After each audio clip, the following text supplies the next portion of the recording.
ජේසුතුමා කුරුසේ මරණයට පත් නොවූහ. ජේසුතුමාව කුරුසයෙන් පහළට ගන්නා විට එතුමාට පණ තිබුණු බවට බයිබලය සාක්ෂි දරයි. කුරුසයෙන් පහළට රැගෙන එතුමාගේ සිරුර එතුමාගේ හතුරන්ට නොව මිතුරන්ට බාර දෙන ලදී. යෝවාන් 19:38. කුරුසයෙන් පහළට ගනු ලැබූ එතුමාගේ සිරුර විශාල සොහොන් ගැබ තුලට රැගෙන යන ලදී. එහි එතුමාගේ තුවාල සුව කිරීම පිණිස ආලේපයක් සාදන ලදී. තුන්වන දින එතුමා උයන් පල්ලෙකුගේ විලාශයෙන් වෙස් වලාගෙන සොහොන් ගැබෙන් පිටව ගියේය. යෝවාන් 20:15. යුදෙව්වන්ට නැවත හසු නොවන පරිදි එතුමා සියලු ආකාරයේ පෙර සූදානම් කරගත්තේය. එතුමා සොහොන් ගැබෙන් පිටතට පැමිණ තම අනුගාමිකයන් පමණක් රහසිගතව පාළු තැන්වල මුණ ගැසුණේය. එතුමා තම අනුගාමිකයන් හමු වී ඔවුන් ඉදිරියේ ආහාරගෙන කුසගින්න නිවාගත්තේය. ලූකා 24:42-43.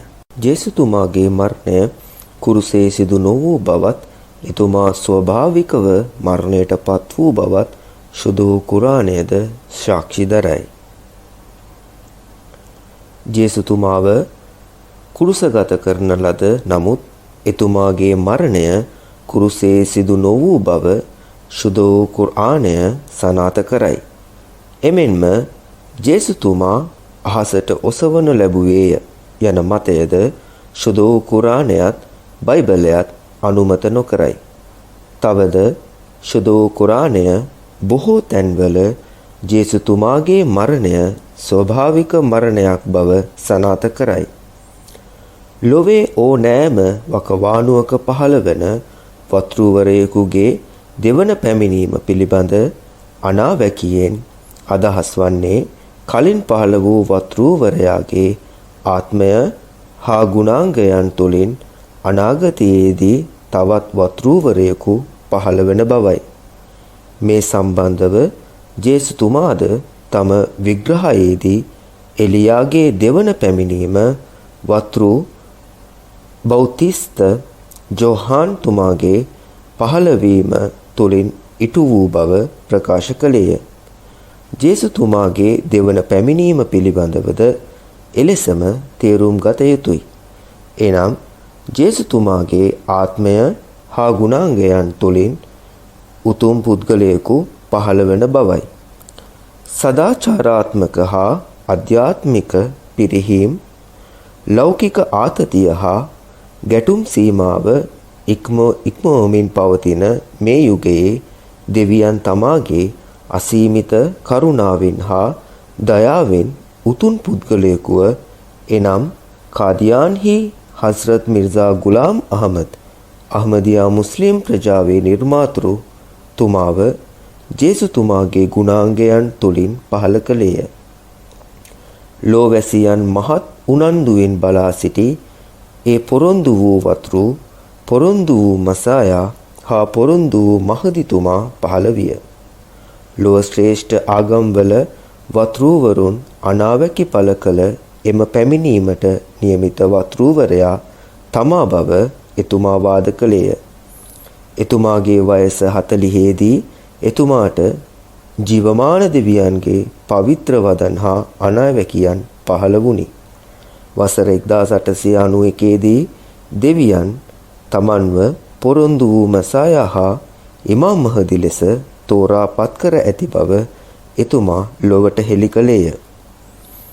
මූලාශ්‍රය www.alislam.org.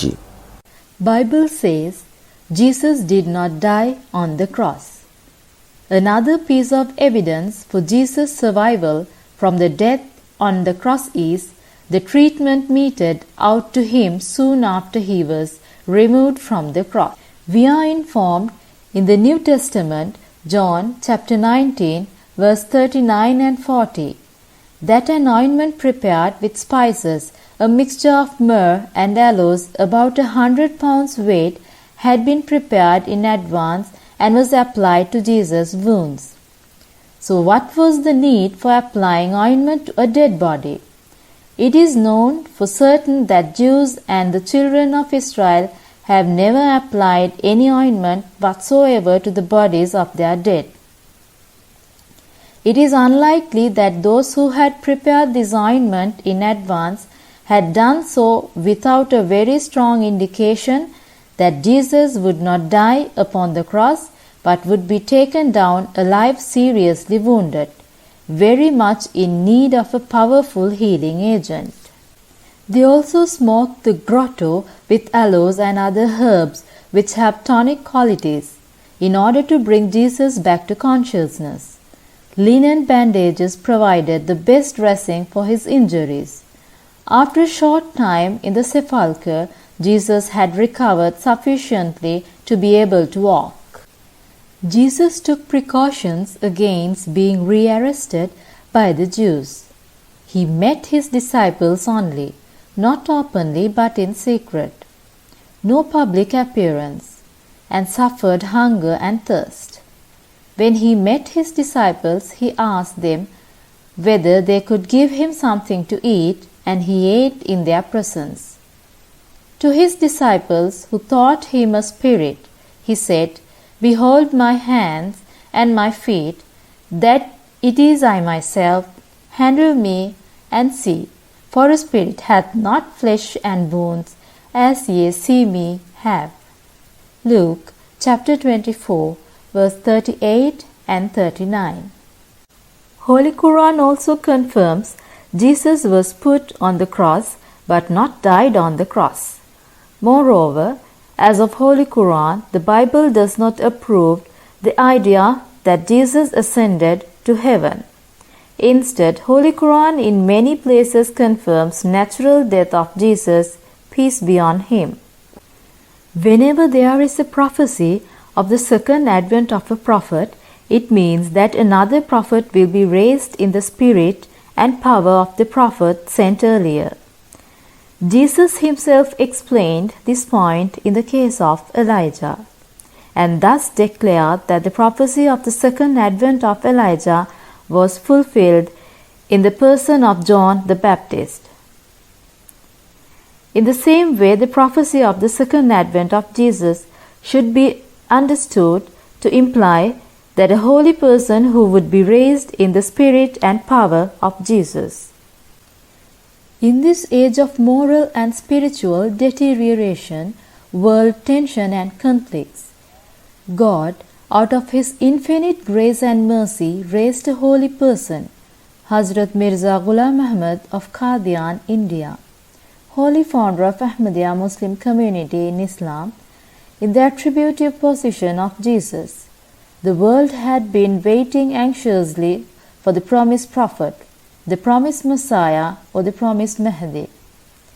He claimed that it was he whose coming and appearance was predicted by the prophets of the great religions.